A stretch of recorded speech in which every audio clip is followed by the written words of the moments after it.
Lionel Sauque, bonsoir. Bonsoir. Bienvenue sur Radio Gaga. On Merci. est très heureux de vous recevoir. On a beaucoup de questions à vous poser. Vous êtes un des responsables du commerce. Vous êtes président de la Fédération française des associations de commerçants. Et vous avez été également, en 2014, adjoint au commerce de la ville de Saint-Étienne. Ça va nous permettre de parler de politique et de commerce. On va peut-être commencer par le commerce. Alors, le commerce, aujourd'hui, on voit que beaucoup de choses ferment. Est-ce que vous êtes dans un esprit défaitiste ou alors il y a encore des énergies pour développer encore le commerce et faire que le commerce vive encore dans nos villes? Bonsoir Gilles. Tout d'abord, merci pour votre invitation. C'est toujours un plaisir de se retrouver pour parler commerce et plein d'autres choses, et notamment de la ville de Saint-Étienne. Alors oui, bien sûr, le commerce, c'est un secteur d'activité qui est en perpétuelle évolution depuis toujours. Moi, je suis d'un naturel positif, quoi qu'il arrive, et optimiste. C'est pas pour rien que j'ai pris la présidence il y a quelques années de la Fédération française des associations de commerçants et que je suis engagé depuis près de 25 ans maintenant sur la revitalisation des centres-villes. Donc je crois effectivement à la capacité au commerce à s'adapter. Après, c'est vrai que la situation elle est difficile. Elle est difficile partout en France. On va sans doute en parler tout au long de l'émission, mais le commerce vit des mutations extrêmement fortes. Avec l'arrivée maintenant depuis plusieurs années du numérique, avec le changement de comportement des ménages, des clients, avec la crise des centres-villes dans certaines villes, et avec les erreurs parfois qui sont faites aussi par les élus qui n'améliorent pas les choses. Donc il y a tout un ensemble de paramètres qui font qu'aujourd'hui, le commerce est parfois en difficulté. C'est pas vrai partout. Le commerce dans certaines villes marche très très bien. Il se trouve qu'à Saint-Étienne, c'est vrai que c'est peut-être un peu plus compliqué qu'ailleurs. Et on en parlera, avec plaisir. Est-ce qu'on n'a pas aussi trop multiplié les grandes surfaces? On a l'impression qu'aujourd'hui, il y en a de partout. En tous les cas, au niveau de notre fédération, on parle maintenant, et ça fait partie de nos combats historiques, notamment avec mon ami Jean-Claude Delorme, qui est notre vice-président, qui a longtemps été aussi vice-président de la Chambre de commerce de Saint-Étienne, donc il connaît bien le territoire, il connaît bien le département, et on a toujours, nous, considéré auprès des élus qu'il fallait absolument gérer des équilibres. À un moment donné, on ne peut pas faire n'importe quoi sur nos villes. On a un marché économique, on a une clientèle qui est là. La question, c'est de savoir où doit aller la clientèle. Plutôt dans les centres-villes, plutôt en périphérie, plutôt sur le e-commerce. Donc c'est tout cet équilibre-là qu'il faut trouver. J'ai un peu l'impression, je vais être un peu provocateur comme d'habitude, c'est un peu le but de ces rendez-vous. On a l'impression aujourd'hui quand même que les gens, s'ils ne rentrent pas dans le magasin avec la voiture, il y a un problème. Et aller aujourd'hui en centre-ville avec une voiture, c'est un petit peu compliqué dans les centres-villes. En fait, il y a plusieurs mouvements dans le commerce aujourd'hui. Il y a celles et ceux qui ont pris leurs habitudes sur Internet. Ça, c'est la jeunesse, généralement, j'ai remarqué. Les jeunes sont c'est naturellement orientés vers ça. Il y a ceux qui ont aussi leurs habitudes plutôt dans la grande distribution, en périphérie, donc qui ont leurs habitudes en voiture. Mais il ne faut pas négliger aussi toutes celles et ceux qui viennent en centre-ville, en proximité. Le commerce de proximité, c'est aussi prendre un plaisir à se balader dans les cœurs de ville, à faire du shopping, à boire un verre dans les terrasses. Et ça se fait aussi à pied, ça se fait pas qu'en voiture. En partie, mais pas que. Et en réalité, aujourd'hui, le consommateur, il fait plusieurs choix. Il va, heureusement d'ailleurs, consommer dans ses commerces de proximité. Il va aller de temps en temps dans sa grande surface favorite, mais il va aussi, le soir, le week-end, à d'autres moments, aller sur Internet. Donc en réalité, le consommateur, maintenant, il a tous ces outils, toute cette capacité-là. C'est pour ça qu'il faut, si on a à cœur de développer nos centres-villes, de mettre les moyens conséquents pour faire en sorte que les centres-villes soient plus attractifs que les autres formes de commerce, la grande distribution périphérique ou le e-commerce. Et ça nécessite des moyens, une ambition et une volonté. On reviendra sur l'attractivité un peu plus tard. On parle de grande distribution, on est à Saint-Étienne, on ne peut pas échapper au sujet. Casino, vous en pensez quoi et qu'est-ce qu'il faut faire et quel avenir? Casino, vaste sujet. Oui, on n'aurait pas d'une seule émission pour parler de ce groupe qui fait partie de l'ADN de notre ville. Casino, ça parle à tous les Stéphanois. Et c'est vrai qu'aujourd'hui, ce qui se passe est dramatique. Dramatique pour déjà cette entreprise et ses milliers de salariés, notamment les salariés basés à Saint-Étienne, en particulier au siège. Et moi, je pense évidemment à eux, comme beaucoup de Stéphanois. On a tous, dans notre entourage, dans nos amis, des gens qui travaillent à Casino et qui sont aujourd'hui affectés, qui ont de vraies difficultés, qui ont une vraie crainte. Et j'ai pas de baguette magique, hein, évidemment, à notre niveau, c'est pas notre rôle, mais c'est à la fois au gouvernement, au pouvoir public, de mettre la pression suffisante auprès du groupe pour sauver un maximum d'emplois, mais en même temps et surtout, pour Saint-Étienne, sauver le siège, parce que c'est aussi ça dont il s'agit. Et pour le pouvoir public, la ville de Saint-Étienne doit aussi avoir une influence. Et c'est ce que je regrette comme beaucoup aujourd'hui, c'est qu'on voit que le maire de Saint-Étienne, qui est occupé, on en parlera peut-être tout à l'heure, par plein d'autres choses que l'avenir de sa ville, aujourd'hui a déserté ce sujet-là. Alors que fut un temps, j'ai été son adjoint comme vous le savez, il avait les portes grandes ouvertes auprès des ministères et auprès d'un ministre en particulier, Bruno Le Maire, qui l'a soutenu à l'occasion de la primaire de la droite et du centre et qui connaissait très très bien. Il se trouve que l'actualité personnelle du maire de Saint-Étienne fait qu'aujourd'hui, ces portes d'entrée naturelles lui sont peut-être fermées. Et c'est ce qui empêche très clairement, aujourd'hui, la ville de Saint-Étienne d'apporter son soutien aux salariés du groupe Casino. Et je le regrette sincèrement. Je crois que l'affaire du dîner de cons a fait pas mal de mal pour la politique stéphanoise. Mais en réalité, c'est un état d'esprit général. Moi, quand j'étais adjoint, il n'y a pas un an où on avait une affaire d'un maire qui cassait ses relations avec le président de la région, le gouvernement, tel ou tel ministre, tel ou tel voisin. Je pense à Gérard Collomb, qui a été encensé par Gaël Perdriau il y a peu de temps de par son décès, mais je me souviens aussi Gaël Perdriau avoir traité de Gérard Collomb de mafieux. Comment voulez-vous à un moment donné se fâcher avec toutes les collectivités de la région et à l'échelle nationale avec le gouvernement? C'est juste pas possible si vous voulez remettre à niveau votre ville qui est par ailleurs en plus en difficulté.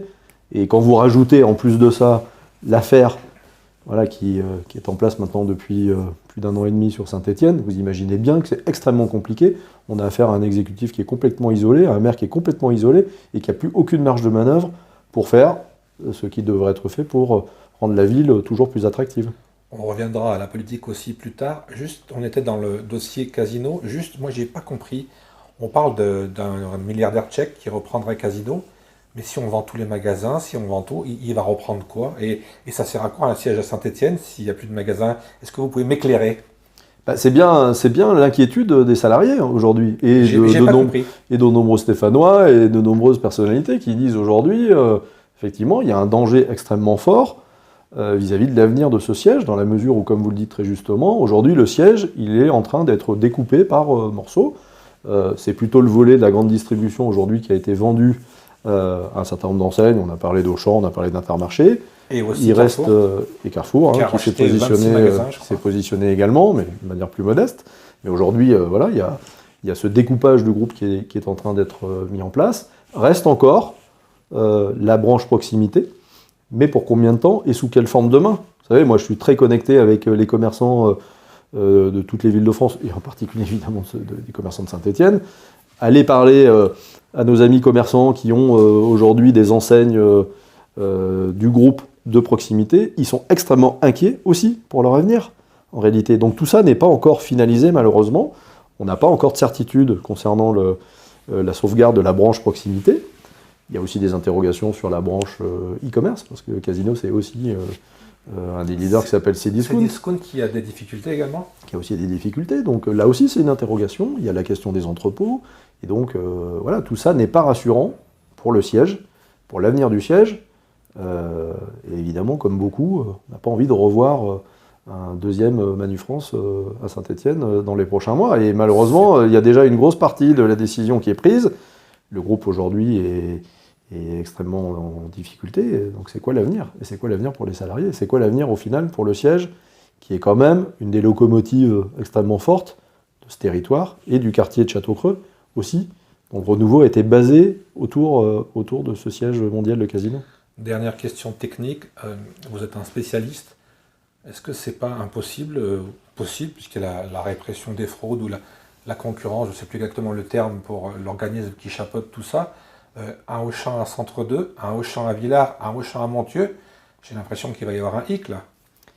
Effectivement, à un moment donné, il y a concentration, et c'est pas pour rien d'ailleurs que à l'origine c'est Intermarché et Auchan qui se sont positionnés, et qu'aujourd'hui Carrefour rachète aussi un certain nombre de magasins, parce que justement, les autorités sont là pour équilibrer.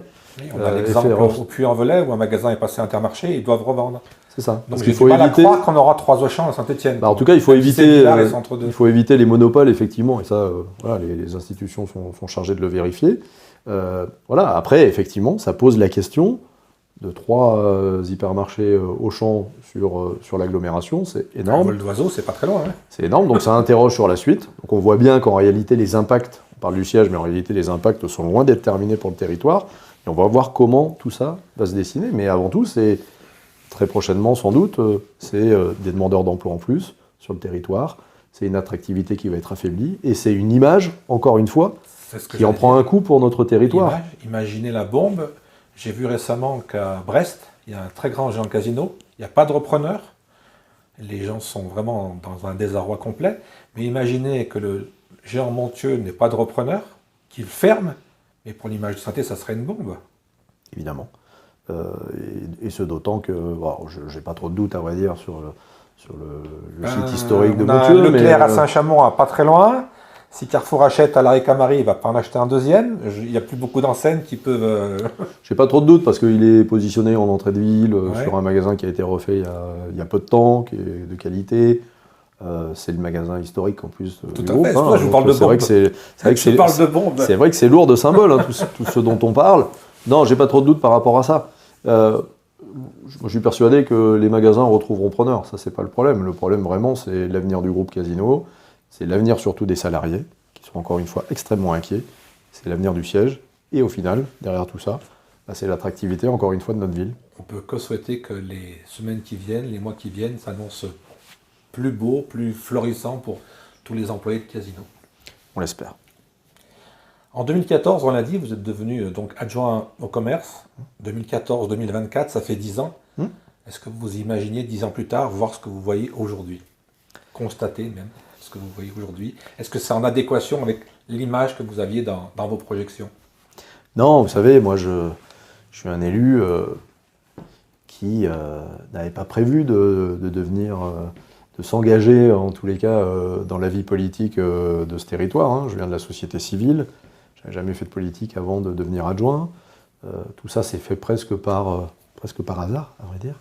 Et à un moment donné, comme beaucoup de citoyens, j'ai décidé de m'engager auprès d'un candidat, Gaël Perdriau à l'époque, parce que j'étais persuadé, comme beaucoup de Stéphanois d'ailleurs, je pense, que ce candidat à l'époque allait impulser une nouvelle dynamique, une nouvelle vision, un candidat jeune, avec une équipe jeune également, renouvelée, etc.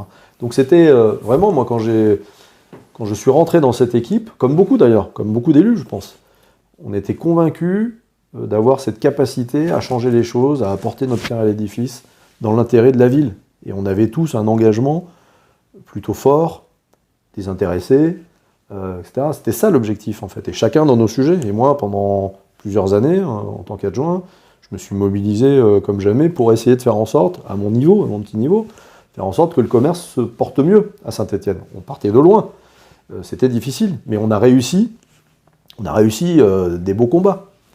Le nombre d'enseignes qui sont arrivées à Saint-Étienne entre 2014 et 2016 n'a jamais été aussi important. On a fait bien placé pour savoir qu'on a multiplié les inaugurations, les ouvertures de commerce, des très très grosses enseignes, des grandes marques, et en même temps des indépendants aussi qui se sont développés. Mais ça demandait des efforts, beaucoup d'énergie. On a remis en place des dynamiques sur nos marchés, sur la problématique du design, sur le volet collectif. Les associations de commerçants à cette époque étaient extrêmement dynamiques. Je me souviens à l'époque, il n'y avait pas une semaine où on n'était pas présent aux côtés des commerçants pour participer à des événements, des animations, etc. Et du coup, moi j'étais persuadé que cette dynamique-là, elle allait se poursuivre, parce qu'on sait, et d'expérience, et ça je le sais, côtoyant énormément d'élus partout en France, que ça nécessite beaucoup de temps. Et il faut pérenniser cette dynamique-là si on veut qu'à un moment donné, on arrive à avoir de la réussite. Et il se trouve que, qu'est-ce qui s'est passé dans cette période-là? Et assez rapidement, en réalité, il s'est passé qu'il y a eu une forme de rupture. Moi, je me rappelle, vous savez, quand on a été élu, le Progrès, pour ne pas le citer, à chaque début de mandat, fait le portrait fait le portrait des élus. Et je me souviendrai, et ça a toujours été un élément marquant pour moi, mon portrait, le titre, c'était Lionel Saugue, le sauveur du commerce de centre-ville. Alors, vous imaginez... Sauve, on n'est pas loin. Hein. Mais vous imaginez la responsabilité qu'en fait vous avez sur les épaules modestement en disant, voyons, l'enjeu il est fort. On croyait en vous, en votre discours. Mais parce que moi j'en étais, en tout cas moi à titre personnel, j'en étais convaincu. C'est pour ça que je suis venu me battre dans cette équipe, et c'est pour ça que je me suis mobilisé pendant plusieurs années avec les services de la ville, avec les autres collègues aussi. J'étais pas seul, hein. On était 4, hein. C'était énorme hein, pour une ville d'avoir autant d'élus chargés du commerce, hein, avec les conseillers municipaux que j'avais autour de moi. Et on a fait beaucoup de choses. Mais c'est vrai que très rapidement, c'est pour ça que quand j'ai démissionné quelques années après, j'ai parlé de... Avec le recul, vous avez démissionné ou on vous a démissionné? Je vais vous répondre très clairement. Quand j'ai démissionné, quelques années après, j'ai parlé de trahison. Parce que quand on dit tout le programme municipal du maire de Saint-Étienne en 2014, sur le commerce, je suis bien passé pour le savoir, c'est moi qui l'avais rédigé. C'est moi qui ai donné les idées. Et donc je sais ce qu'il y avait dedans. Il était extrêmement tourné vers le commerce de centre-ville. C'était ça l'angle d'attaque. Vraiment, la volonté de la ville, c'était de prioriser sur le soutien au centre-ville. Et effectivement, quelques années après, arrive un projet dont personne n'avait entendu parler, un projet qui n'était pas dans le programme municipal de Gaël Perdriau. Le style. Voilà. Et à un moment donné, on vous demande, vous, à moi, à d'autres, de le porter, de l'accompagner, etc. Oui, mais... Donc au début, vous êtes dans cette logique-là, évidemment, de bonne volonté de dire, allez, allons-y, regardons la complémentarité, tout ce qui a été dit, veillons à ce que ça ne vienne pas déstabiliser le centre-ville. Et petit à petit, vous vous apercevez que trahison, en fait, ce qu'on vous vend, en réalité, ce n'est pas ça. J'ai le souvenir du projet initial, et quand j'y vais aujourd'hui, je me dis finalement, le projet initial, il a complètement disparu. Mais évidemment, parce qu'il a été modifié régulièrement, jusqu'au moment où, et ça a été aussi la cerise, en tout cas l'élément qui a fait déborder le vase plutôt, ça a été l'annonce en interne du transfert d'H&M à Style, sur du coup de l'équipement de la personne, comme on dit, du prêt-à-porter, qui est une activité qui doit être un des éléments phares d'un centre-ville. Et à partir de là, ça plus plein d'autres choses, j'en ai longuement parlé lors de ma démission, les conditions, et la manière, l'atmosphère vis-à-vis des élus, vis-à-vis des collaborateurs, enfin tout ce qu'on évoque aujourd'hui, j'ai dit beaucoup de choses à une certaine époque. Tout ça, on fait qu'à un moment donné, j'ai décidé, pour répondre à la question très clairement, j'ai décidé de poser ma démission, qui a étonné énormément de gens, puisque la plupart des personnes n'ont pas l'habitude de démissionner et de mettre de côté leurs indemnités. On en parle beaucoup de ces sujets en ce moment. Et ben j'ai fait partie des rares, à l'époque, avec Michel Béal, qui avait démissionné, rappelez-vous, une année avant moi. Je m'en souviens. Nous avons été les seuls à avoir le courage, difficile, de démissionner, de prendre ses responsabilités et de dire... moi j'étais, à ce moment-là, j'avais déjà des fonctions à la fédération, j'étais aussi administrateur et membre du bureau d'une association qui s'appelle Centre-Ville en Mouvement, ça veut bien dire ce que ça veut dire. Et à Centre-Ville en Mouvement, à cette époque, on disait, nous, à Paris, au gouvernement, aux parlementaires, on disait, il faut arrêter le développement des projets périphériques, il faut faire des moratoires. Et vous savez, à un moment donné, la cohérence fait que vous ne pouvez pas être à Paris, défendre des positions, et revenir à Saint-Étienne, avoir le sentiment de trahir les commerçants pour lesquels vous êtes venus du centre-ville. Et ma démission, quoi que certains ont voulu dire, et ça aussi on pourra en reparler, on a voulu faire entendre une petite musique, pour moi, Michel Béal, tous les gens qui ont eu le courage de démissionner se sont fait taper dessus de manière très très forte, j'en ai fait partie, j'ai subi des pressions professionnelles, personnelles, des attaques, des insultes sur les réseaux sociaux. À l'époque, certains médias ont relayé des choses qui étaient complètement aberrantes. On connaît ça. Voilà, et aujourd'hui, vous savez, moi, la plus grande fierté, 10 ans après, pour répondre à votre question, vu la situation qu'on découvre, ma plus grande fierté, ça a été de quitter cette équipe municipale. Voilà. Et après, un vrai regret aussi, de ne pas avoir pu aller jusqu'au bout de l'engagement qui a été le mien, et surtout, et au final, de voir l'État, aujourd'hui, le résultat, plus exactement, de la politique qui est menée depuis 10 ans, qui avait plutôt bien commencé, et qui se finit aujourd'hui de manière, je pèse mes mots, mais purement catastrophique, en particulier pour le commerce. Mais pas que, malheureusement.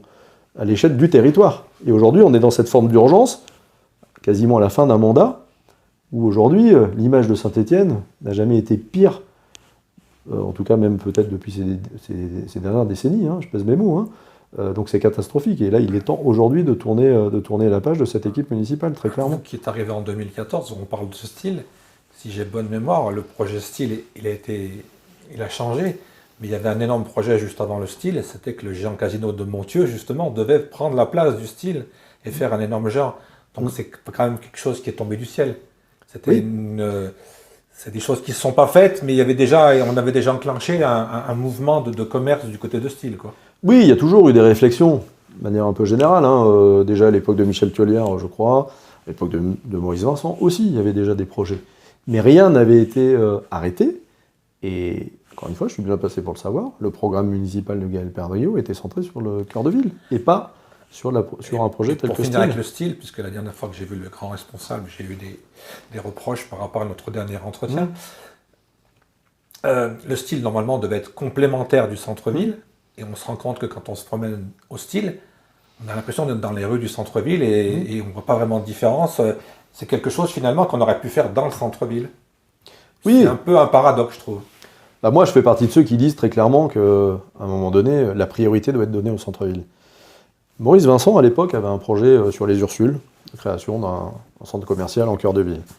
Je m'en souviens. Voilà. Et ça, c'est des choses dont on a beaucoup parlé, dont beaucoup de villes ont travaillé. Il y a plein de villes qui ont Rouen fait... est en train de revenir beaucoup. Rouen, très clairement, a une politique qui est exemplaire. Au regard de sa taille de ville moyenne, mais les élus de Rouen ont décidé, plutôt que de développer encore un Xème centre commercial en périphérie, de mettre le paquet, comme on dit, sur le centre-ville, et de créer du flux en centre-ville. C'est plutôt malin. Et moi, je pense qu'il est temps, même si, malheureusement, le mal est fait, faut se le dire, ça va être... C'est jamais trop tard. C'est jamais trop tard, mais c'est la situation, et on le voit, pourquoi on parle autant, et pourquoi vous parlez vous-même autant du commerce, c'est qu'en réalité, on subit d'ores et déjà les conséquences des choix catastrophiques qui ont été faits et que j'avais décriés il y a quelques années, rappelez-vous, quand j'ai démissionné, j'ai expliqué pourquoi. J'avais dit que c'était une trahison, j'avais dit que c'était des choix qui engageraient le maire de Saint-Étienne dans la durée et dont on verrait les conséquences. Aujourd'hui, quelques années après, malheureusement, on mesure les conséquences. On nous avait dit, comme toujours, à la population, ne vous inquiétez pas, H&M, ça va bien se passer. On a des tas de prospects. Résultat, quelques années après, H&M est toujours vide. On nous avait dit, la Galerie d'Orient, vous inquiétez pas, ça va bien se passer. On apprend ces derniers jours que Cosem va fermer. Encore une locomotive qui va fermer en plein cœur de ville. On nous avait dit, quand la FNAC est partie, j'étais élu, quand la FNAC est partie à Casino Montieu, le maire de Saint-Étienne avait dit, ne vous inquiétez pas, je m'engage directement avec le patron de la FNAC pour faire venir une FNAC Connect de centre-ville. Les Stéphanois attendent toujours. Donc en réalité... On a Cultura à une époque, et puis on n'en a plus parlé. Oui, mais Cultura, je pense que, sincèrement, j'ai fait partie de ceux qui ont dit que ce n'était pas la bonne idée de développer un Cultura à Saint-Étienne, et notamment à Style. Pourquoi ? Parce qu'on a la chance encore à Saint-Étienne d'avoir de belles librairies indépendantes. Quand vous avez une enseigne comme Cultura, qui est très dynamique pour le coup, eh bien évidemment, ça a un impact. Ce qu'il faut avoir en tête, pour répondre à la question que vous m'avez posée au tout début sur est-ce qu'il n'y a pas trop de grandes surfaces à Saint-Étienne, il faut toujours se dire que, et c'est la difficulté, c'est qu'on est sur une ville ou sur une agglomération qui a un chiffre d'affaires global qui est stable. On n'est pas comme les villes voisines, dans le de Lyon, où il y a une attractivité démographique qui fait que chaque année, il y a 5%, 10% de population en plus qui amènent des clients en plus. Saint-Étienne, malheureusement, même si ça va un peu mieux, on est plutôt en phase de stabilisation. Donc la clientèle, elle ne dépense pas plus. Donc le gâteau, il est là. Sauf que le gâteau économique, le chiffre d'affaires, comme on dit, global, en fait, qu'est-ce qui s'est passé depuis le temps ? Avant, il était partagé schématiquement entre Villars, qui absorbait une grosse partie. Qui a bien diminué, paraît-il aussi, Villars. Oui, donc Villars, Centre 2, qui absorbait, et le centre-ville de Saint-Étienne. C'était les trois grands pôles. Qu'est-ce qui s'est passé depuis ? Sans avoir plus de population, plus de clientèle, plus de chiffre d'affaires. Il s'est passé qu'il y a un acteur massif qui est arrivé, Style. Vous imaginez bien qu'avec les X millions, 6, 7, 8 millions, je crois, de personnes qui le fréquentent chaque année, vous imaginez que ces millions de personnes, ils consomment, mais ils consomment aussi au détriment, c'est juste naturel, de cette part. Et donc le gâteau, il s'est découpé, mais ça se fait toujours, et c'est ça qu'il faut avoir en tête, ça se fait toujours au détriment des commerçants du centre-ville qui n'ont pas les moyens de lutter contre ces grosses machines. Et je sais que vous avez parlé il n'y a pas très longtemps avec Pierrick Courbon, parce que je suis avec attention aussi vos émissions. Vous parliez aussi de Centre 2. Centre 2, c'est rénové, mais il faut aussi se dire, c'est très bien, hein, au contraire, mais il faut aussi se dire que la rénovation de Centre 2, qui répond à l'arrivée de Steel, notamment l'implantation de Primark, a aussi des impacts sur le centre-ville. Parce qu'un Primark, c'est une machine. Et Action aujourd'hui. C'est une machine à flux, et on voit qu'aujourd'hui, la rénovation de Centre 2 est plutôt une belle réussite. J'ai jamais vu autant de monde à Centre 2 que depuis l'implantation de Primark et d'Action. Vous êtes trop jeune, moi j'ai connu Centre 2, non, mais il y je avait parle énormément de monde. Moi je raisonne, on parlait des 10 dernières années, je parle depuis 2014, c'est ça ma référence. Mais je suis malheureusement pas si jeune que ça. Mais en tous les cas, depuis ces 10 dernières années, on n'a jamais vu autant de monde à Centre 2. Mais à un moment donné, du monde à Centre 2, du monde à Steel, sur une population, sur une clientèle qui est la même, qui n'a pas évolué, bah forcément c'est toujours au détriment d'un autre pôle. Et malheureusement, le pôle qui aujourd'hui est en souffrance, encore une fois, c'est le centre-ville. Et c'est bien le problème. C'est bien le problème de cette ville. Parce que ça doit être l'inverse, le cœur. Quand on dit cœur de ville, c'est le poumon d'un territoire. On fera une dernière halte au hall juste après, mais vous avez prononcé deux mots qui sont associés. Vous avez parlé de catastrophe et d'association de commerçants. Est-ce que vous avez des infos sur cette histoire aussi de l'association de commerçants de Saint-Étienne avec un trou énorme? Qu'est-ce qui s'est passé là aussi? On laisse faire les gens. Qu'est-ce qui s'est passé? Bah, vous savez, j'ai eu l'occasion de m'exprimer il n'y a pas très longtemps sur le dépôt de bilan de côté Saint-Étienne. Moi, il se trouve que je connais bien ces structures. J'ai été, je ne sais pas si vous vous rappelez, quand j'étais adjoint, j'ai été administrateur, j'étais même vice-président de Saint-Étienne-Centreville. Il se trouve que Saint-Étienne-Centreville, c'est un peu technique ce que je vais dire, ça a été une structure de management de centre-ville avec en son sein des commerçants, mais aussi les collectivités, les chambres de commerce. C'est Michel Thiollière qui avait créé Saint-Étienne-Centreville à l'époque. Sous les arcades, il y avait un bureau. Il y avait un bureau, et c'était... Saint-Étienne-Centreville, ça a été la première association de management de centre-ville de la région Auvergne-Rhône-Alpes. Donc Saint-Étienne, à l'époque, mais ça remonte à au moins une vingtaine d'années, a été vraiment leader sur ces sujets-là, d'association. Et moi, j'ai vécu la dynamique de Saint-Étienne-Centreville, qui faisait énormément de choses, en termes de fidélisation, d'événementiel, etc., pour faire revenir les clients dans les boutiques de Saint-Étienne. Il se trouve qu'à l'époque aussi, il y avait la FASCAPS, Fédération des commerçants de Saint-Étienne, en même temps, présidée par différentes personnes, et notamment par Vincent Falletta plus récemment. Et ces structures-là, elles étaient extrêmement dynamiques. Mais qu'est-ce qui s'est passé juste avant que je démissionne? C'est important de se le rappeler, parce que les gens ne le savent pas. Il y a un maire de l'époque qui a souhaité fusionner tout ça, qui a dit dans la presse, c'est pas assez dynamique, il n'y a pas assez de monde, il n'y a pas assez de commerçants adhérents, vous allez voir ce que vous allez voir, on va faire qu'une seule structure. Et c'est comme ça qu'est né, à l'initiative, c'est important de se le rappeler, l'initiative du maire de Saint-Étienne, et puis c'était aussi l'occasion, je le dis très clairement, j'étais dedans, je pourrais le redire sans aucun problème, c'était aussi l'occasion de faire un peu le ménage parmi les commerçants qui étaient un peu difficiles, certaines personnes qui étaient pas toujours très sympas vis-à-vis du maire. Et ils aiment bien faire le maire, ménage, finalement. Mais je crois que c'est une habitude dans cette équipe municipale. Donc on a voulu, à un moment donné, dans la période d'implantation de Steel, avoir des commerçants plus dociles, plus sympas, etc. Et donc qu'est-ce qu'il a été fait dès mon départ? Il a été décidé de fusionner, de mettre à la tête des gens dynamiques, des gens plutôt ouverts vis-à-vis de la municipalité. Au début, ça s'est bien passé. Rappelez-vous, Tiffany Fayolle, qui a été une grande présidente de cette association. Je m'en souviens. Qui était extrêmement dynamique, qui était une jeune femme qui avait plein de talents. Qu'est-ce qu'elle a fait quand elle est partie il y a quelques années? Elle n'est pas restée très longtemps, je crois. Non, mais elle a dit des choses. Et les gens ont oublié, moi j'ai beaucoup de mémoire. Je m'en souviens. Elle a dit, j'ai subi des pressions et j'ai décidé de partir. Et du jour au lendemain, on ne l'a plus vue à Saint-Étienne, elle est partie à Lyon. Tout à fait. Et moi j'aimerais savoir, effectivement, il faudrait demander à certaines personnes qui ont peut-être oublié ou qui font semblant d'oublier, pourquoi les personnes sont parties comme ça, de quelle pression on parle, etc. etc. Et il se trouve qu'après... Vous voulez dire qu'il y avait déjà des caméras qui filmaient des choses? J'en sais rien, mais en tous les cas, je laisse à chacun le soin de s'expliquer sur telle ou telle chose. Mais en tous les cas, ce que je veux dire, c'est qu'avec le départ de Tiffany, il y a eu une rupture. Marie Cumer, qui a été aussi une grande manager de centre-ville, j'ai côtoyé pendant plusieurs années, les commerçants l'ont beaucoup... elle a été manager de centre-ville pendant plus de 10 ans. Donc elle a énormément travaillé. Il se trouve que du jour au lendemain, il a fallu on ne l'a plus vu. Qu'est-ce qui s'est passé aussi? Il y a beaucoup de gens qui ont disparu finalement. Et au final, la structure a continué à muter. On s'est aperçu qu'au fil du temps, finalement, le nombre de commerçants était de plus en plus limité, réduit. Et au final, les grands changements qu'on nous annonçait, mais comme la Fnac Connect, comme H&M en centre-ville et comme tout le reste, il se trouve que la grande association qu'on a voulu nous vendre, en tout cas le maire de Saint-Étienne l'a voulu nous vendre, au final, c'est traduit par un dépôt de bilan et un nombre d'adhérents qui doit friser les quelques dizaines aujourd'hui. Donc ça aussi, c'est très révélateur. Et aujourd'hui, quand je parle de bilan 10 ans après, en fait, la dynamique collective qu'on avait mis du temps à mettre en place avec les associations de commerçants, elle s'est effritée et elle est aujourd'hui quasi inexistante. Alors que je suis le président de la Fédération française des associations de commerçants. On a 6000 associations de commerçants partout en France. Aujourd'hui, on dit à tous les commerçants, travaillez unis, soyez collectifs pour mieux vous faire entendre des collectivités, des maires. Et aujourd'hui, à Saint-Étienne, on n'a plus d'interlocuteurs au niveau des associations. C'est un vrai problème. Comment? Il y a bien une adjointe pourtant. Non, mais après, ça c'est autre chose. Je parle des associations de commerçants. Ouais.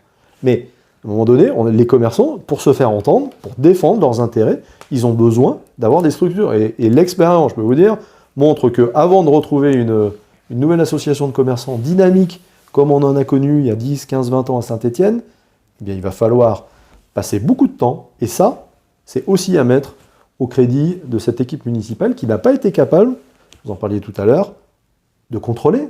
Je rappelle que derrière, il y a des subventions publiques, des dizaines de milliers d'euros qui ont été versés, des assemblées générales où les élus sont présents. J'en ai fait des dizaines d'assemblées générales d'associations de commerçants, et notamment à Saint-Étienne. À un moment donné, personne ne voit ce qui se passe, alors qu'il y a de l'argent public qui est versé. Donc moi, j'aimerais vraiment qu'à un moment donné, il y ait des explications. Où est passé cet argent? À quoi ça a servi? Normalement, ça doit servir à l'intérêt des commerçants, à la dynamique des centres-villes. Donc, où est passé tout cet argent? Et pourquoi ça s'est passé comme ça? Donc, l'avenir le dira À suivre. sans doute. Moi, je suis peiné pour les commerçants de Saint-Étienne qui ne méritaient pas ça. Et je pense aussi à tous les présidents d'associations de commerçants des différents quartiers qui étaient fédérés autour de la FASCAPS, qui aujourd'hui doivent se sentir un peu seuls dans leur quartier, isolés, sans équipe municipale à leur côté. On avait l'impression également que les halles, c'était une super idée, qu'on allait relancer tout un tas de choses. Puis on a vu à l'usage que déjà ça attirait une certaine population, qui n'était pas la même que celle qu'on voyait dans la rue. C'est un choc un peu culturel. Et puis on se rend compte qu'avec le temps, tout doucement, ça commence à se vider les halles. Alors à vous, pareil, à votre sentiment, c'est quoi? C'est quoi l'avenir des halles? C'est une réussite? On est dans un moment charnière? Ça évolue? Comment ça va se passer aussi? Comment vous voyez les halles? Sincèrement, en toute objectivité, je trouve que la seule chose positive que je retiens des 2 mandats de Gaël Perdriau, en dehors des premières années auxquelles j'ai participé, mais c'est l'implantation des halles. Ces halles, elles étaient en déshérence depuis très très longtemps. Elles avaient besoin d'être reboostées, d'être réactivées. Elles sont situées en plein cœur de ville, dans un bâtiment qui est magnifique. Et c'est vrai que... Et puis bien placé en plus. Oui, bien placé. Et c'est vrai que pour le coup, moi j'ai toujours considéré que c'était plutôt une réussite. Et on a vu, comme beaucoup, notamment au début, vous le disiez, beaucoup de Stéphanois prendre plaisir à s'y retrouver. Et du coup, ça a recréé une dynamique en plein cœur de ville, c'était plutôt intéressant. Après, c'était quand même, je vais pas, c'est péjoratif, mais c'est un peu le haut du panier quand même. Quand oui, on dit les Stéphanois, c'est pas tous les Stéphanois. C'est un certain niveau. On voit sur les réseaux, tout le monde dit que c'est trop cher, je mets les pieds dans le plat, mais tant pis. La vraie difficulté de ce site, c'est qu'en réalité, c'est des halles, mais pas au sens d'un marché. C'est des halles au sens restauration. Alors c'est sympa, c'est moderne, c'est agréable, etc. Mais il y a déjà beaucoup de restaurants à Saint-Étienne. Sur le quartier des Martyrs de Vingré, sur la plage Jean Jaurès, et aussi sur Style. C'est vrai que le côté marché est absent. Hein. Et le problème, c'est là que peut-être l'orientation a été un peu complexe. À partir du moment où vous oubliez ce que doit être une halle, c'est-à-dire un marché, et que finalement vous le mettez de côté petit à petit, ça devient finalement un espace de restauration. Aujourd'hui, la restauration souffre partout. Et il y a beaucoup de restaurants à Saint-Étienne, de qualité en plus. Donc l'effet, sans doute, nouveauté, agréable, etc., a marché pendant un temps. Et j'imagine que, comme toujours, les Stéphanois, petit à petit, se sont habitués, ont repris leurs habitudes ailleurs, sont allés sur d'autres pôles, et du coup, ça rend le site moins attractif.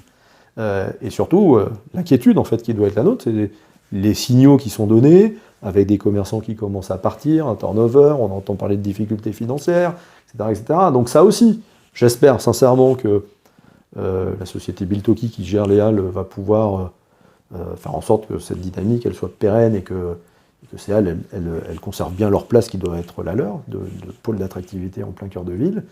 Mais j'ai quelques inquiétudes pour rien vous cacher, mais je ne suis pas le seul, très clairement. Beaucoup Est-ce m'en que parlent. dans ce qu'on voit à Saint-Étienne, vous l'avez constaté dans d'autres villes?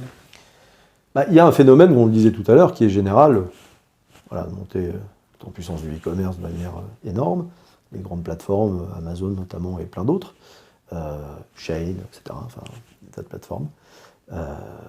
Et du coup, l'impact, évidemment, il est réel. Aujourd'hui, le commerce n'est plus comme on l'a connu il y a 10-15 ans, c'est une évidence. Pour autant, je le disais aussi, moi, je vois énormément de villes qui vont bien. Vous voyez, j'ai un marqueur assez basique, hein, c'est le prix de l'immobilier.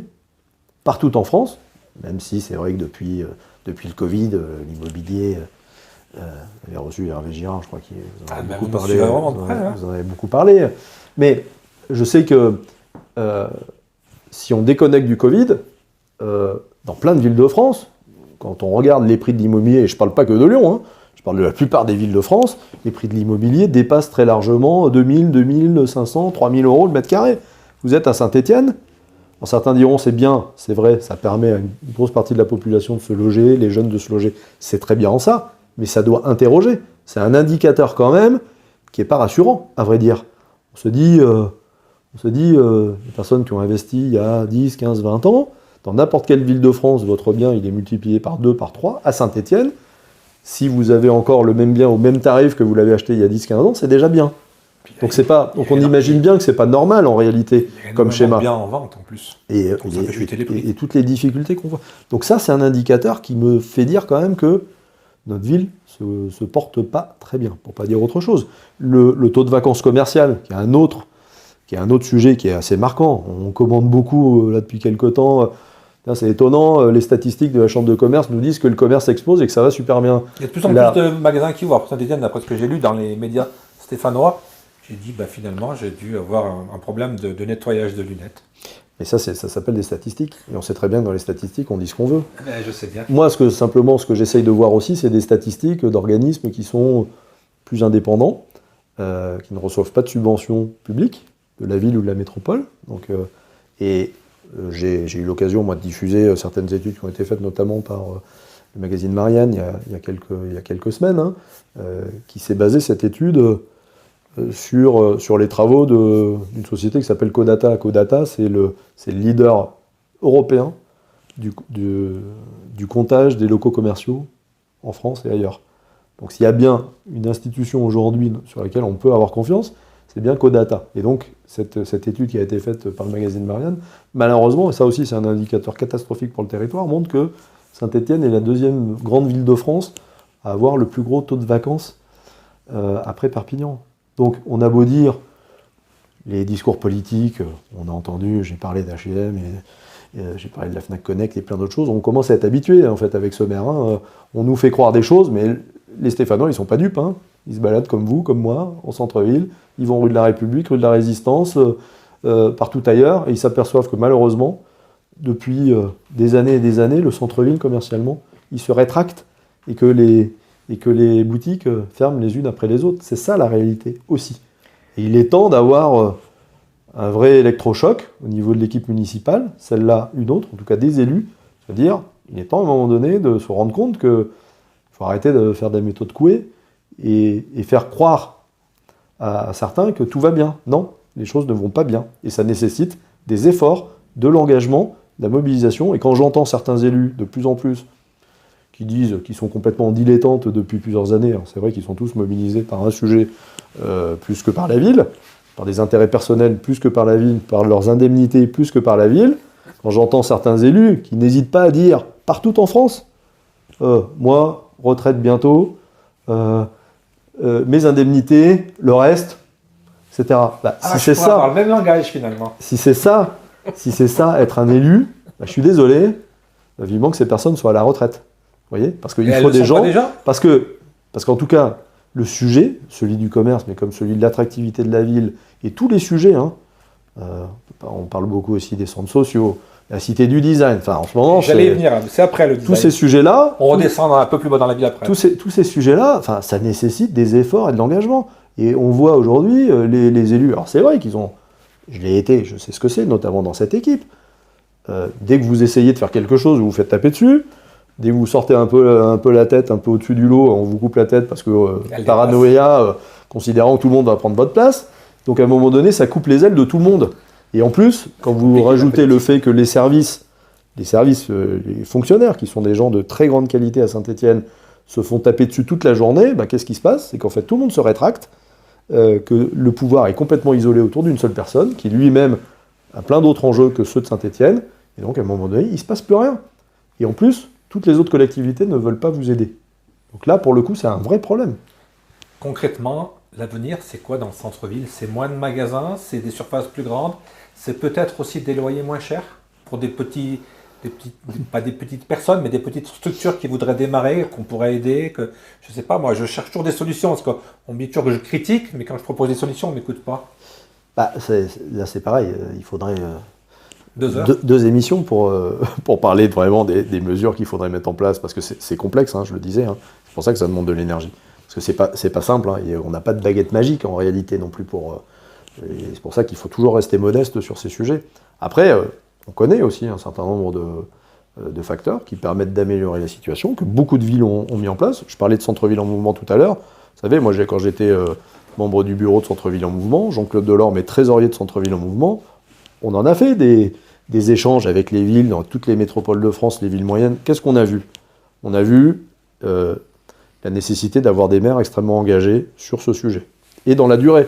C'est pas je fais un coup d'annonce en début d'un mandat et après j'abandonne le sujet, je fais des choix complètement catastrophiques, etc. C'est-à-dire de l'ambition dans la durée, de la cohérence. Ça aussi c'est important. On a vu beaucoup de villes embaucher des managers justement. Oui, mais on en avait, je parlais de Marie Kubert tout à l'heure, on a eu le premier manager de la région Auvergne-Rhône-Alpes il y a 20 ans, qui a fait un travail exceptionnel. Voilà. Qui l'a fait partir, ce manager? Je pose des questions. C'est pas moi. C'est pas moi non plus. Voilà. Et donc, à un moment donné, on avait un certain nombre d'éléments. On a parlé de Saint-Centre-Ville, qui était une belle structure. Aujourd'hui, qui a fait en sorte que? Je pose des questions. Mais, au-delà de ça, la vraie question, c'est qu'il faut avoir une réponse globale. Aujourd'hui, je le disais tout à l'heure, c'est important de l'avoir en tête, parce que c'est assez basique, hein. Pour faire venir des clients, déjà, il faut faire en sorte que le centre-ville donne envie de venir spécifiquement, parce que pourquoi? Qu'est-ce qui fait qu'un client irait plutôt en centre-ville de Saint-Étienne, plutôt que de rester chez soi? C'est beaucoup plus facile de rester derrière un écran à n'importe quelle heure. Ou d'aller, parce que c'est parfois plus accessible et gratuit, d'aller dans sa grande surface, surtout quand elle est toute neuve, quand elle est dynamique, attractive, qu'elle s'appelle style. Donc à un moment donné, qu'est-ce qui donne envie? Qu'est-ce qui donne envie? C'est déjà un cadre de vie agréable en centre-ville, c'est de la propreté. C'est de la sécurité. Ça faisait partie, vous savez, j'ai fait la campagne de 2014. À l'époque, il y avait 3 sujets. Je m'en souviens, c'est pas si loin. Commerce, sécurité, il y a 10 ans. J'ai interrogé les mêmes. Commerce, sécurité, commerce, sécurité, propreté. C'était les 3 sujets. Quel est le bilan qu'on tire 10 ans après? Le commerce, on vient d'en parler. La propreté, je pense que tous les Stéphanois sont d'accord pour dire que la situation est purement catastrophique. Moi, j'habite dans le quartier de Bellevue. Je m'interroge tous les jours pour savoir si nos agents sont mobilisés pour nettoyer les rues de Saint-Étienne. Donc c'est bien, j'en veux pas moi aux agents, eux ils font un travail extraordinaire, mais souvent on leur coupe les moyens, on leur donne pas les capacités de faire, etc. Donc à un moment donné, moi je pose la question à l'élu qui est en charge de ces sujets, à la métropole, qu'est-ce qui est fait sur la propreté à Saint-Étienne, dans les quartiers et en centre-ville? On a beaucoup parlé de sécurité. Claude Liogier, qui a été adjoint à la sécurité au premier mandat, qui a essayé de faire de son mieux, aujourd'hui, Claude Liogier, quelle est sa délégation? Il a été relégué en 3e division parce qu'il a eu le malheur, à un moment donné, d'être proche de certains élus régionaux et de dire des choses. Voilà. Donc, à un moment donné, cohérence. Et au final, 10 ans après, le bilan est purement catastrophique sur ces 3 sujets. Vous voyez? Et le problème, c'est que ça fait partie des éléments d'attractivité d'un centre-ville. Alors, on va finir avec Cité du Design pour le voyage commercial. Là aussi, le design, c'est sympa, c'est joli, c'est attrayant pour certaines catégories de personnes. Moi, j'y comprends rien, donc je vais me mettre entre guillemets. Mais là aussi, on a des affaires, on a un trou énorme, et on a un ancien directeur qui va aussi passer en justice. Alors là aussi, on se dit, mais le Stéphano Lambda, vraiment, il dit Saint-Étienne, c'est la cata, quoi. C'est vrai que voilà, c'est encore un mauvais signal qui est donné pour Saint-Étienne et pour notre activité et notre image. Je rappelle que le design, ça a été une idée de Michel Thiollière. Encore d'ailleurs. Michel Thiollière a fait quand même beaucoup pour le Un territoire. visionnaire, hein. Moi, j'ai toujours dit que ça a été un grand maire, Michel. J'ai eu l'occasion de Et le quelqu'un dire. de très, très, très sympathique. Oui. Et Constant. c'est lui qui a développé, on parle de Château-Creux, Cité du Design, le centre-ville, etc. Il a apporté beaucoup. Et il a eu cette idée quand même visionnaire de dire à un moment donné, il faut changer l'image de Saint-Étienne en la faisant avancer, la rendre plus innovante. Et il a trouvé cette idée du design que je partage. Hein. Moi, il se trouve que j'ai été en 2014, j'ai été administrateur de la Cité du Design, donc je connais bien cet organisme. J'ai participé au conseil d'administration, notamment avec Lionel Boucher. Et on a fait beaucoup de choses à l'époque, notamment le lien entre le design et les commerçants. On a fait des expos de designers dans les boutiques de Saint-Étienne, ça s'appelait Design et Shop. On a valorisé les commerçants qui faisaient appel à des designers pour rendre leur commerce plus attractif. Le concours commerce design qu'on a beaucoup boosté à l'époque quand j'étais adjoint. Et puis on a fait aussi, on parlait de la rue de la République tout à l'heure, on a innové parce que le design ça sert aussi à innover. On avait fait une opération avec la Cité du Design qui s'appelait rue de la République du Design. On avait fait pendant toute une biennale. On avait mis à disposition, on parlait de locaux chers, etc. On avait innové en disant on va mettre à disposition une trentaine de locaux de la rue de la République à des créateurs, à des designers, etc. Et ça avait cartonné. Pourquoi on n'a pas gardé en fait ces opérations? Donc oui, le design, je suis d'accord. Parfois le design, notamment pour la population, ça peut sembler être quelque chose d'un peu élitiste. Surtout quand on voit certaines biennales qui ont été parfois un peu dures, hein, très orientées sur l'art contemporain, etc. C'est assez compliqué. Et moi, je pense, sincèrement, lambda. pour avoir beaucoup côtoyé les équipes de la Cité du Design qui font un super travail, hein, genre les équipes de base qui sont là au quotidien, ils ont plein de bonnes idées. Le fait d'implanter du mobilier, design, ça, c'est génial. C'est super. Et du coup, il y a plein de choses sympas qui sont faites, mais le citoyen, il ne le voit pas toujours. Et surtout, je pense que vraiment, l'élément phare qui est la biennale n'est pas suffisamment accessible aux citoyens. Enfin, c'est devenu trop intello, trop hors sol, etc. Et je pense qu'il faut faire en sorte que la biennale, que la cité se rapproche vraiment beaucoup de la population. Et ce soit, les quartiers, je dis toujours les quartiers. Que ce soit une manifestation plus populaire. Les quartiers à Saint-Étienne. Parce que les quartiers, ils ont une histoire et ils ont un savoir. C'est ça. Et donc du coup, c'est le premier point, c'est comment on rend le design et la cité et la biennale plus populaire, plus proche des gens, dans une forme de pédagogie, etc. Et puis, il y a aussi le volet entreprise. Comment on fait en sorte que cet outil qui devrait être exceptionnel, basé sur l'innovation, il profite aux commerçants, comme on a essayé de le faire à l'époque, il profite aux entreprises qui doivent innover tout le temps. Donc, il y a quand même deux piliers qui sont importants.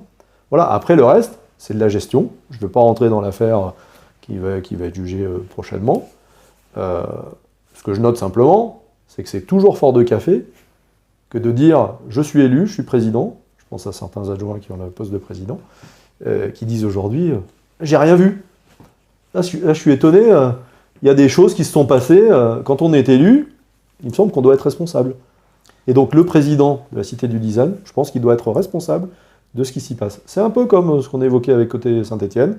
Je verse 60 ou 80 000 euros par an, donc une grosse partie du budget de cette association, je siège en assemblée générale, et comme par hasard, c'est bizarre, je tombe des nues quand il se passe quelque chose. Il est temps d'avoir des élus qui soient plus impliqués, qui soient peut-être un peu plus sérieux et rigoureux dans la gestion de cette ville. Toujours dans la tombée des nues, on va finir par la politique rapidement, parce que l'heure tourne. Vous étiez dans cette équipe, est-ce que vous avez été surpris de cette affaire il y a 1 an et demi? Est-ce que vous vous attendiez à un tel...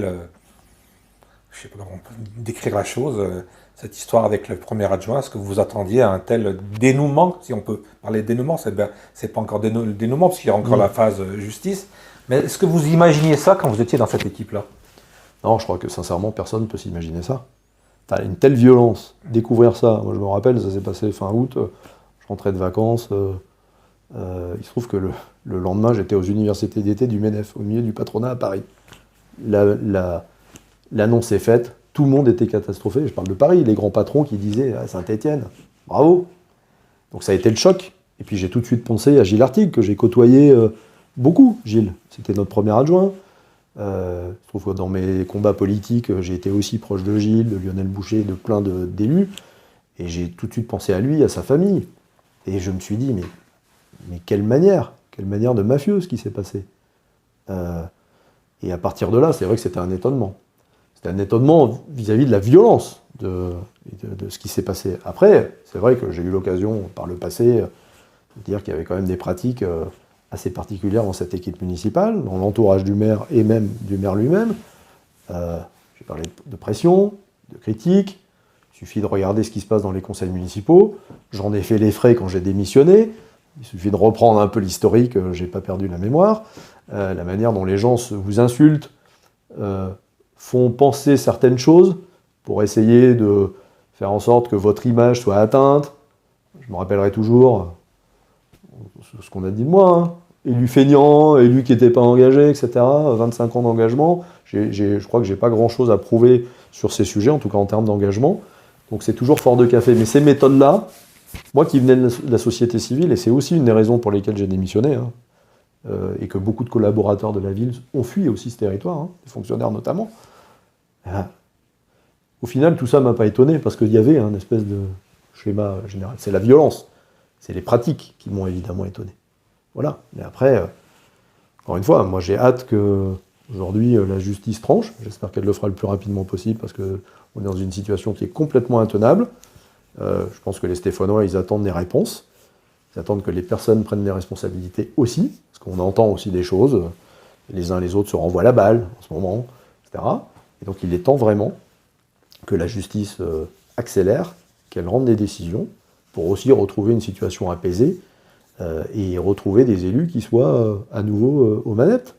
On l'espère. C'est vrai qu'on a la sensation que la ville est totalement paralysée. On l'entend dans les milieux économiques, on l'entend un peu partout, et on a hâte que cette page se tourne. Je ne sais pas dans quel sens, mais qu'elle se tourne. Justement, on vous a vu soutien d'Alain Juppé pour les présidentielles la fois d'avant.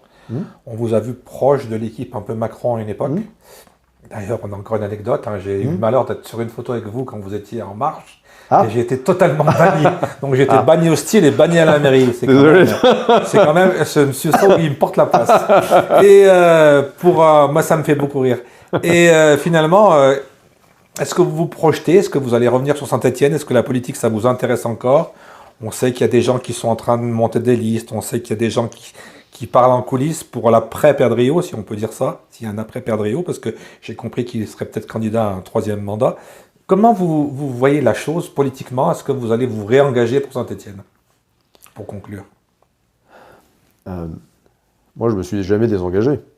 Parce que l'engagement citoyen, les gens parlent de politique, je le disais, ils parlent de leur indemnité, de leur notabilité d'adjoint, d'élus, mais en réalité, il y a des tas de gens qui s'investissent et qui s'engagent de manière différente. Vous avez un engagement, parce que le travail que vous faites, c'est un engagement pour la ville. Ce que je fais dans le monde associatif, c'est un engagement, mais comme plein de gens. Donc l'engagement, et c'est ce que j'ai appris, et pourquoi moi j'ai démissionné sans aucun problème, c'est qu'en réalité, je ne suis pas accroché à un poste de notable, à une indemnité, ou à je ne sais quoi. L'important, moi, c'est les combats qui m'intéressent, c'est les combats du commerce depuis tout le temps. Ça, c'est mon ADN. Qui arrive, là. Mais moi, je trouve que ce combat, il est noble, de défendre les commerçants, qu'ils le méritent, notamment les commerces de proximité. En tout cas, c'est toujours ce qui m'a animé, moi, à titre personnel. Et je continue à le faire, et je n'ai jamais arrêté de le faire. Je trouve que je le fais, moi, à Saint-Étienne, parce que j'ai pris du recul, parce que j'ai beaucoup été heurté aussi, hein. Beaucoup été attaqué à titre personnel. Ça se comprend. Quand vous venez de la société civile, que vous venez avec votre bonne volonté, et que les gens vous crachent dessus, je parle des élus, je ne parle pas du citoyen. Le citoyen, vous savez, moi, je rencontre plein de commerçants qui me parlent encore, ça fait quelques années que j'ai démissionné, qui me parlent encore des actions qu'on a menées ensemble, etc., qui me parlent de mon avenir, etc. Les citoyens aussi, qui m'interpellent beaucoup. Donc moi, je suis à Saint-Étienne depuis longtemps, ma famille y est, mon fils y est, et voilà, donc évidemment, je suis attristé par ce qui se passe, et j'ai toujours envie, évidemment, de mettre ma pierre à l'édifice. Dans une équipe ou en tant que porte-drapeau? Après, vous savez, on a dit tellement de choses me concernant. Ça, c'est pas un problème, laissez parler les gens. Non, mais je me souviens qu'à l'époque, relayé par certains médias, on disait que j'avais démissionné pour devenir maire de Saint-Étienne. C'était ça. Je ne l'ai pas entendu ça. Ben, vous reprendrez certains articles, J'ai pas entendu ça. où, à un moment donné, on a dit, ça y est, Lionel Sog a démissionné parce que, évidemment, c'est un truc politique qui voulait devenir maire. J'ai jamais voulu devenir Président maire. de région, non? Non, mais j'ai jamais voulu devenir maire. Il y a quelques années, il y a 10-12 ans, je ne pensais même pas devenir un jour élu. Vous imaginez, c'est pas mes sujets. Si certains en font une obsession quotidienne, bah, c'est pas le cas de tout le monde. Il faut que les gens le comprennent. Et donc, pour répondre clairement à votre question, parce que moi je ne fais jamais de langue de bois, si j'ai démissionné, c'est pas pour revenir un jour n'importe comment. Ce que je sais, c'est que j'aime ma ville, que j'aime le commerce, que j'ai envie de me battre sur l'attractivité de ce territoire. J'ai dit des choses il y a quelques mois, quand j'ai été interrogé par vos collègues de RCF, où j'ai dit que moi je considérais que pour tourner la page de la situation actuelle, qu'il faut tourner, et là vous pouvez compter sur moi très clairement pour faire le maximum, je peux m'y engager, je pense avoir montré mon engagement sur plein de sujets et montrer mon dynamisme, je peux vous dire que je ferai tout pour faire en sorte que cette page, elle se tourne. Donc ça oui, après la question d'un retour en politique, ben nous verrons ce que proposeront certains. Moi, la seule chose que je veux dire, c'est que je suis persuadé que pour tourner cette page, il faut mettre autour de la table toutes les bonnes volontés, sortir des étiquettes politiques. J'ai eu un engagement un temps politique qui correspondait à mes valeurs, mais sincèrement, qu'avec le recul, je regrette. Vous voyez, aujourd'hui, si demain je revenais dans une fonction d'élu, je ne reprendrais plus de fonction politique parce que avec le recul et avec mon expérience des collectivités, ce que je vois, c'est que finalement, et c'est un peu tarte à la crème de dire ça, mais quand même, qu'il y a aujourd'hui des élus de gauche, de droite, du centre, qui font très bien leur travail. La seule difficulté qu'on a en France, et notamment à Saint-Étienne, c'est de ne pas arriver à réunir toutes ces bonnes volontés autour d'une seule cause. Et je pense qu'aujourd'hui, pour finir, Saint-Étienne mérite que l'ensemble des bonnes volontés se mettent autour de la table enfin et se disent on va mettre de côté nos étiquettes, nos valeurs qu'on a tous. Et ça, c'est respectable. Hein. Il faut respecter les valeurs de chacun. Mais pour autant, la valeur suprême, ça doit être Saint-Étienne et l'avenir de ce territoire. Et c'est là-dessus, en tous les cas, que moi, je suis prêt à m'engager si l'avenir le dit. Croyez-en mon âge de raison, Saint-Étienne se gagne généralement au centre droit. J'ai l'impression que vous êtes au centre droit, passionné par le commerce, vous êtes encore jeune, dynamique. Je pense qu'on vous retrouvera dans les mois qui viennent ou dans les années qui viennent à combattre et à mener des combats pour Saint-Étienne aille mieux. En tout cas, quoi qu'il arrive, je serai toujours là pour aider les commerçants. En tout cas, merci. Moi, je vous ville. remercie parce que chaque fois que je vous ai sollicité, vous avez répondu favorablement, ce qui n'est pas le cas de tout le monde. Mais c'est vrai qu'il paraît que je fais peur à certains. Merci beaucoup, Lionel Sog. Bon vent. Merci Gilles. Et puis, longue vie au commerce stéphanois et au commerce français, tout court. Merci Gilles et merci pour ce que vous faites pour la ville. Merci. Au revoir.